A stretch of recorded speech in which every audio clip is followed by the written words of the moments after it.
3, 2.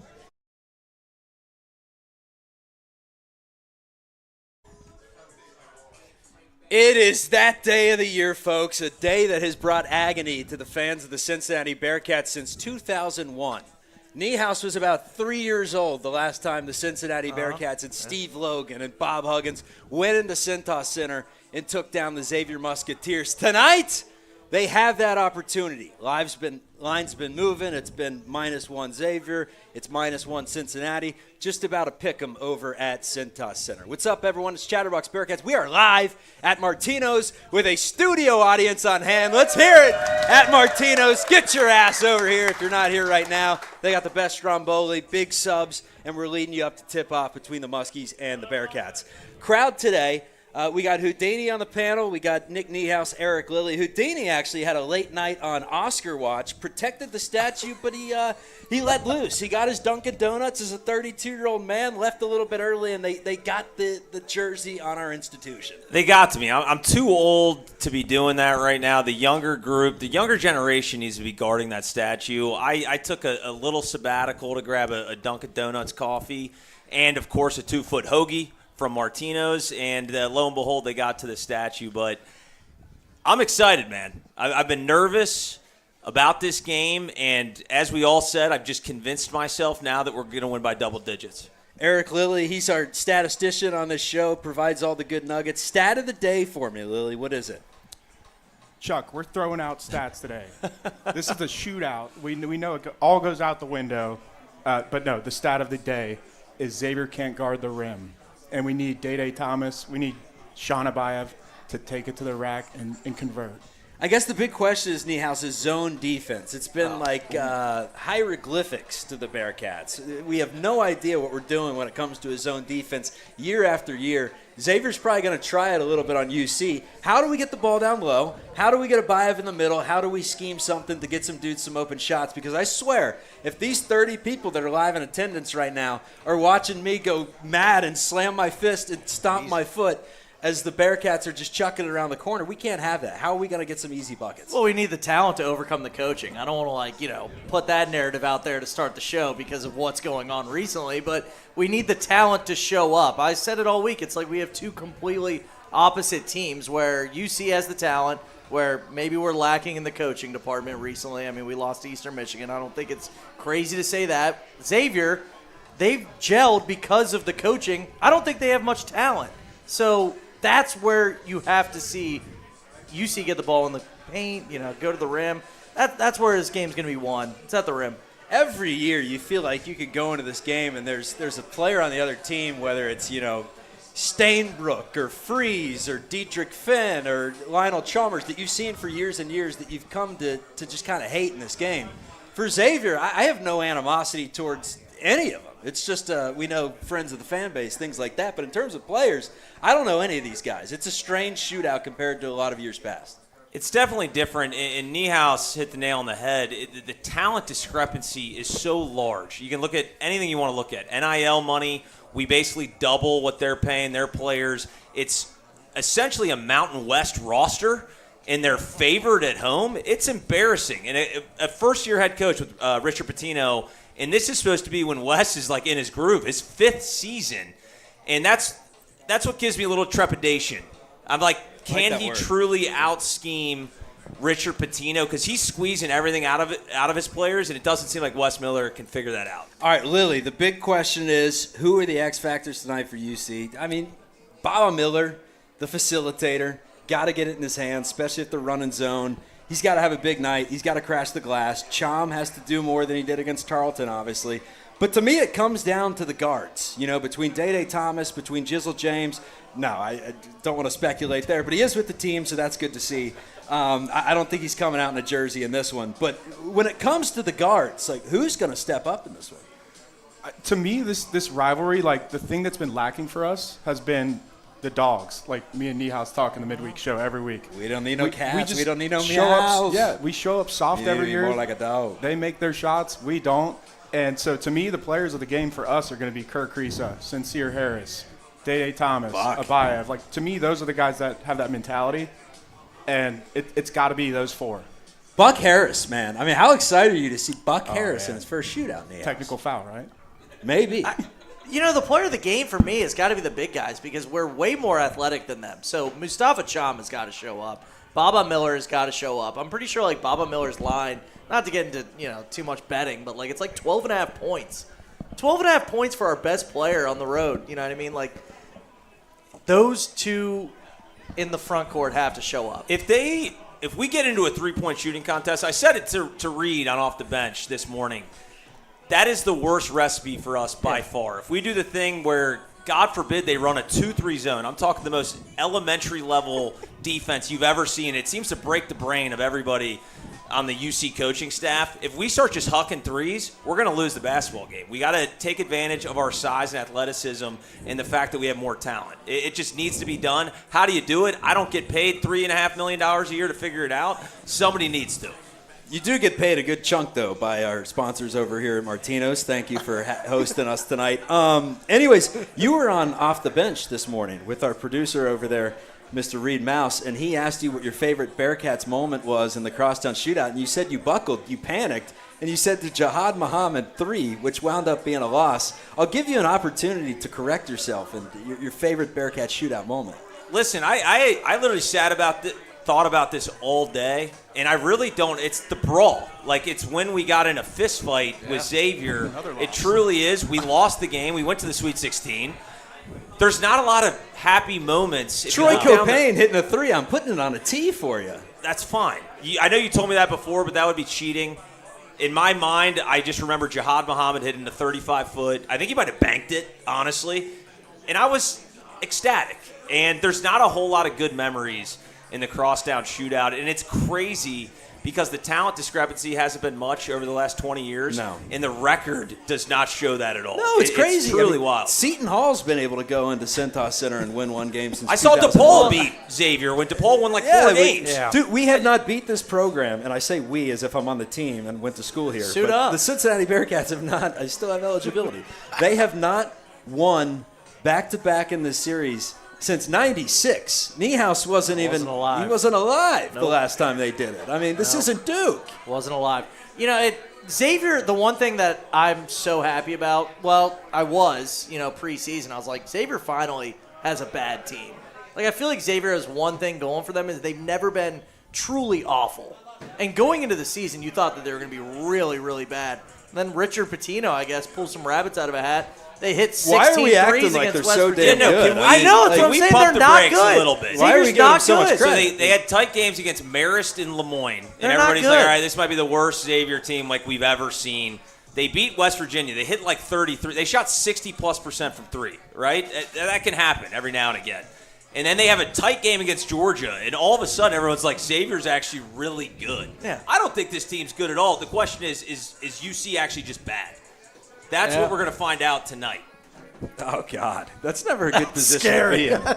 Are we at good? all. It's early, though, and here's the thing. Hudson was ready to hang the banner at U.S. Bank Arena. He was there. He was given a standing ovation at halftime at that beautiful arena for the RC Cola. But not only that, for the performance that they put up in the first half. He was ready to – we led Louisville at halftime banner, 25-26. But they hung around for large portions of that game, and it really didn't get out of hand until Baba Miller was out of there. Are we looking at these performances against teams where they're clearly down a few men from time to time, and also sleepy games, snowing, there's 2,000 people there? What are we looking at in terms of the fire they're going to come out with tonight? Because against these bad teams the last few weeks, it's looked disjointed. Those leaders already talked about. Those have got to be the guys in the locker room, letting people know how big this rivalry is. You mentioned earlier how you don't know any Xavier players, and the one argument for the annual this game's lost its luster is the players don't know until they get in the arena and feel it from the fans. It's almost like the fans have to take the lead and let them know. So I like that we have those guys in the locker room, and they're gonna be the ones that set the tone. And I just don't think you can sleepwalk into a game like this. Tarleton State, Eastern Michigan, you're down a couple guys, they're down a couple guys. There's no excuse for it, obviously, but there's no way we go into this game like that. If we do, I'm gonna You're going to see me turn into Chuck here tonight, I think. Well, this is a nationally Never broadcasted good. game. It's on TNT. They do excellent coverage. I think we get – did you say we get Barkley at halftime? No, I just made that up. That was completely made up. Well, anyways, it's going to be a good broadcast on TNT. And one of the nice things is it's the first time national stage to really showcase Sean Abayev. I mean, we were ESPN2 kind of tucked in on a football Saturday late in November or December, whatever it was when that game was played. And here we go, Sean Abayev, national stage, Niehaus, man. We having a big one tonight from Abayev. I mean, this is a dude that can go off for 30 in the Cintas Center and really put his stamp in his Bearcats career. That would could be a awesome year or to two. see a freshman going into the Cintas Center. And He has that capability. Absolutely. And we said before the season, like, Sean Abayev's going to take some bad shots, and we're going to be okay with it. The issue is he's shooting 24% from three so far this season. That's not any good. Like, you can take bad shots, hit over 30% of your threes, please. We have two guys hitting over 30% of their threes. Day-Day's hitting 50%, and then Kirk Kriisa, I think, is at 34%. Shout out to me. No notes. I know that off the top of my head. After 6 that's against all Tarleton. Yeah, so that's like all he was I've below 30 last week. all I've been looking at all week is how well Xavier shoots from three and how poor we shoot from three. Celestine, 29%. Jordy Rodriguez, 28%. It's ridiculous how bad we How shoot are we from three. getting Europeans that can't shoot threes? I don't know. It doesn't make any sense. That's what they do. Seamoss That's all they do in Europe. Seamoss is the best November shooter I've ever seen in my entire life. Now, let's not get into that. We got to move on from last year. He was 50% non-conference, and then it sputtered a little bit there. But, hey, this guy right here, former standout at Elder High School back in the day, took his team on a run in state. I think he won a game, maybe. We won a game. Yeah, we won a game. You Buzzer got- beater for me. You got to, like, so regionals. No big where deal. you Average got to 5 play. a game. No big deal at Yeah, all. districts, you got to play at Withrow or something. Never made it to the big stage at Cintas. Anyways, I actually did play at Cintas, Chuck. I literally closed my career out at Cintas 0 for 8 with 1 point. So, I mean, it's brutal. So every that's time what I happens see, in that arena. Yeah, that's Hopefully Dude, Abayev does better. it's hard. It's hard, like with the college arena, the backdrop isn't The there. depth perception. I was Stuff. yelling at the refs. I go, "This is bullshit. The backdrop's too far back. Can we move it Yeah. forward so I can figure out the this depth tangent perception?" was leading me into. I respect your basketball opinion as much as anyone on this panel here. How are the Cats going to get it inside to Chom tonight? Because that's a clear size advantage. Pop and Jai. Come on now. He's ain't not going to stopping. be. He's probably going to play 6 minutes. Are you just? Here's what you're doing. You're taking the notes that Fritzner gave you yesterday. You memorize them in front of the mirror, and you're bringing. That's why we brought him on. I'm like, what Are the you hell saying does that this team do? Montilovich guy or whatever the center? I can't even pronounce the guy's Jovan. name. Milicevic. All I Milicevic. know is if we do not get the ball into the paint, and they're going to run a zone. And they'll probably switch it up. They'll do a man-to-man. They'll run a zone, a 1-3-1, 2-3, whatever it is. They have to figure out, because it's always in the high post. You got to get the ball to the high post and have a playmaker there. Who is that going to be? We'll see what happens. I don't know if we have a player. We haven't seen it yet. I mean, hell, Eastern Michigan shut us down entirely. So we got to figure out, I hope, It's a good Wes Eastern Miller Michigan. schemed it up a little bit to figure out. I mean, maybe a Tyler McKinley in the Yeah. high post could be a wild card guy. Has Sincere been our best player at the rim? I feel like it, yeah. Day-Day's been good at the rim, too. Baba. Yeah, I guess Baba. Yeah. How cool would it be for McKinley to, like, break out tonight and get the dub? Like, that would be unbelievable. Well, Lily, you've been preaching about Mustafa Cham, and we saw him on the draft boards. We have not seen really anything close to that. If there's any game to dominate, it's tonight. So I'm really hoping we see some big stuff from Mustafa Cham, because he's the biggest mismatch on the roster, in my opinion. Yeah, he's at 9 points per game, 7 rebounds. And he had like 18 against what, like Georgia State or something? Yeah. It was a good game, but you're playing Georgia State. I think he had under 10 points against Dayton, Eastern Michigan. He had, I don't even know if he scored against Tarleton. Well, here's the thing, man. We predicted the statistics at the beginning of the year. The dreaded June podcasts were like, how many points is every player on the team going to average? Great content. And Baba, Day-Day, Sean, those were the three guys that we expected to be at the top, not in that order. And then Cham there at 9.5 points per game. The one that scares me, down at 3 points per game, is Jalen Celestine, who averaged like 9 points at Baylor. Can we get him going? Maybe he's a dark horse to knock down a couple of threes early off the bench and get the team moving in the right direction. him, Jordy, or honestly, I hope You Jordy think doesn't Jordy's play. gonna play? But him or Jordy or Abayev, one of those guys has to get hot. I'm talking 3 threes, maybe more. Kurt. You think Jordy's going to be in the rotation at all? I hope not, and that's one of my talking points tonight, is if Wes doesn't shorten the rotations. You know that the bullcrap we saw against Dayton in the first half? If that happens tonight, We're not seeing Zella? You're not taking the game serious enough. Oh. No Zella. What? With the way Xavier plays offense, it would just be But to Chom, like, if we can establish Chom in the paint, you force Patino to make decisions. You force him to make adjustments. And if we don't have any inside, whether it's him, McKinley, Baba, if we don't have any of that tonight, it's going to be a three-point contest, and we're going to lose. We talked about the big storyline being UC just having, like, flat-out more talent. Like, straight up, Sean Abayev is someone that some reputable scouting sites put him as the number 12 pick to, like, the Thunder.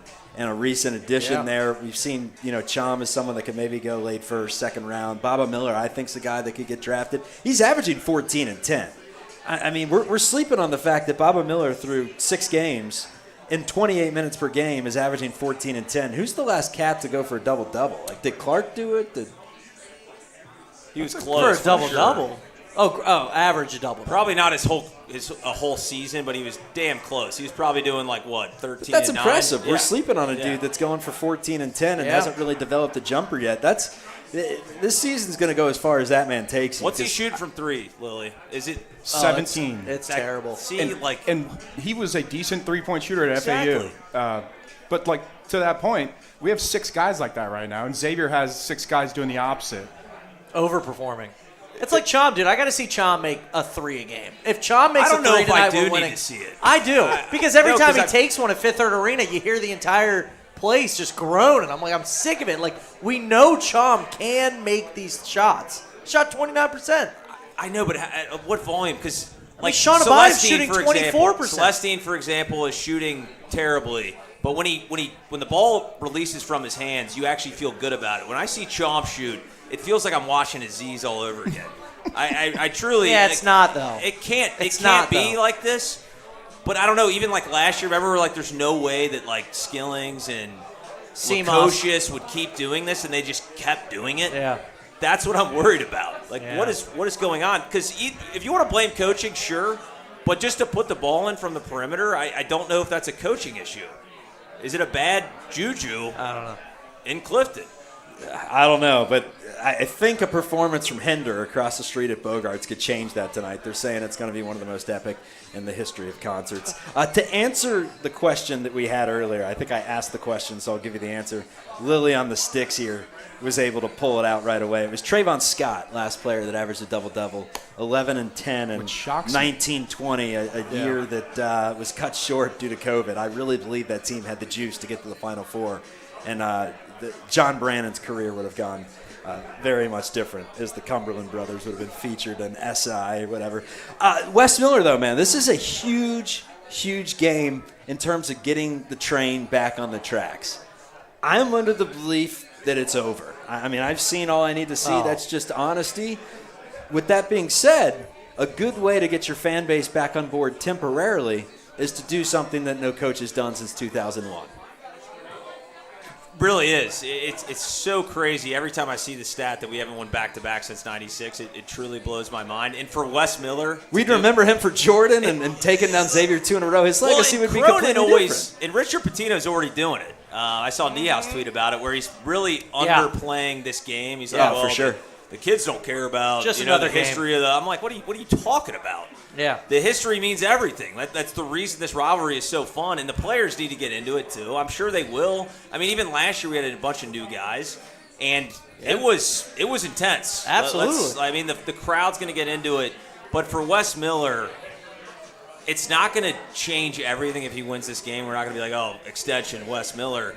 But it buys him a little bit of time, man. Like, you can get the fan base back on board. If you come in here and make a statement win on the road, first back-to-back win since '96, that's impressive, and I will give him credit if he does that. Now, what happens down the road, we don't know. Lily's got just 3 pages worth of documents that he has scouting. What stands out to you most on the research that you kind of done on the Xavier team and some of the ways that UC can exploit them? Yeah, the Xavier bigs, Borovicinen, I believe. I think me and that was good. We were That's practicing that. I butchered it. We can ask Reed later. He is their one good rebounder, and Xavier's been really good at defensive rebounding this year. So if he goes down, I think it's like a single point of failure type of thing. And you know how awful we've been at offensive rebounding. I mentioned this week. You know, we're losing to Eastern Michigan at home down the stretch, and we're not even crashing the offensive boards. It's like it's a concern. It's past concern. You think that's a strategy by Wes? I listen to the bottom, a fan of the program. Thank of you. course. Thank you for listening. You think it's a strategy where he says, let's get back on defense? I think it is, but in that situation, it's like it needs to go out the window. Like, we're trying to win the game here, and there's 4 minutes left. It's bad. Like, Chom is a good offensive rebounder. Good, that's it. He hasn't been anything better than good. And so far, he's been kind of shaky there. Like, it just feels like things are off with the guys that are supposed to crash the boards. You know, obviously our defense is great, so it does seem like we've made a choice to guard transition, get them in the half court, slow the game down because we like to speed it up. But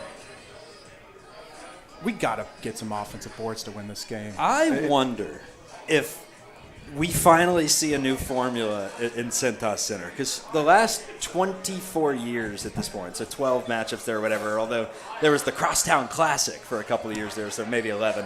But there's a formula. It's Xavier goes up like 18-3 out of the gate. Cincy misses everything. Xavier's dunking. You got Brad Redford throwing down backdoor cuts. You're like, I didn't even know he could slam it.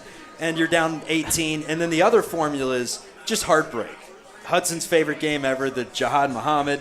You got Lionel Chalmers hitting a big J late, and then Kirkland throwing it away. You've got D. Davis. Stevenson missing a J that would have won it in regulation. You got, I mean, name them. D. Davis hits that shot. Like, UC's not been able to close out this game. Granted, the D. Davis one was at fifth third, I believe, but it was. They've not been able to close out this game at Cintas Center. Maybe this is the year we just go into Cintas Center and we just beat their ass. How nice would that be? Just yeah, baby, come on, Xavier Sox, come Wouldn't on. Wouldn't it be baby. the weirdest thing ever, though, for Wes Miller to be one of like the lone coaches to win back-to-back and then still gets fired? Like, it would be, and that could very well happen. Absolutely. Like, we don't make the tournament, he's out, and he would be one of the guys. Like, when you look at the history books, like my son's would be like, what? Why'd you guys fire Wes Miller? He won 2 back-to-back. Yeah. Well, son, did you see the crown appearance that we had? The NIT? Yeah. Please. I don't know. Look, if you guys went through the archives of our past shows, if you just look 3 weeks ago, I'm saying we're winning this game by double digits. Xavier, I don't care what they did against West Virginia. Lily, where's West Virginia going to end up in the Big 12? Right next to us. Whoa, all right. That's not the lob I was trying to go for. Right below us. There we go. I was hoping much worse, right? At the bottom. Okay, Yes, at the yes, bottom. So one win over West Virginia where they shoot lights out in a Mickey Mouse gym, and now we think Xavier's any good. Now they're getting favorites because we lost without our best player to Eastern Michigan on 1 day's rest. Give me a break. We're going to beat Xavier. They To be suck. fair, if you're Vegas and you're looking at making the line, and you just check, like the guy's like, yeah, maybe just check the history on this. Oh, they haven't won there in 25 years? Yeah. I'm probably tilting the line towards That's the true. home team. So the proof's in the pudding. We can't figure out Cintas. I couldn't figure it out in high school. These guys still can't. But it's just so weird, though, because it's all new players, new coaches, new staff. Well, Cintas. We didn't even say the It's a nightmare. We didn't even say the quote that Richard Martino started off with. He said, "I'm treating this like any other game." Wow, Mick All right, Cronin. we're gonna win by 15. That's what he said. The tide has turned, folks. All right, we're here at Martino's. We got the live watch party. We're watching it upstairs at Martino's. His pregame coverage is on right now. So get over here, watch the game. Then we're doing postgame as well. So we'll be here all night. I tell you what, boys. I drove in today 5.5 hours from Chicago to do this. The Bearcats cannot lose. They cannot. I would feel like such a jackass walking out of this bar tonight. 5.5 hours drive to lose wire to wire the way that we have like 4 of the last 5 at Cintas. Can't have that. Let's come out with a little juice and let's keep the good times flowing. Final thoughts, fellas. Houdini, start with you. I'm a little worried about Trey Carroll. I really am. He just looks like a guy that is going to ruin my night. I know he's leading the team in scoring right now, But we have way better players than him. The fact that he's leading the team in scoring is insane. I'm just a little bit worried. And Allright, of course. With the name like Allright, he's shooting 50%. And you're a McConaughey guy. You don't want to be going all right. Because I'm going to end up doing it just out of habit. And people are going to think I'm a Xavier fan. Reed is going to, like, high-five me after he hits a three. I'm a little bit worried about somebody going off. I still think at the end of the day, man, the talent just is going to be the difference maker. And we're going to find a way to win this game. I really do. I got a decent wager on it. We talked about it. If you didn't wager on it, I think you're an idiot. I like UC winning this game, and I like them winning by double digits. Woo! Hit that adjusted line. We got Bruce Pearl on the broadcast, by the way, tonight, not Barkley. So a different Auburn Tiger. Final thoughts, Lily. This city, Xavier has made 2 tournaments in the last 7 years, and no one says shit because our streak's worse. They're beating us. We need to beat these guys to make them look in the mirror at how far down they've gone since Chris Mack left.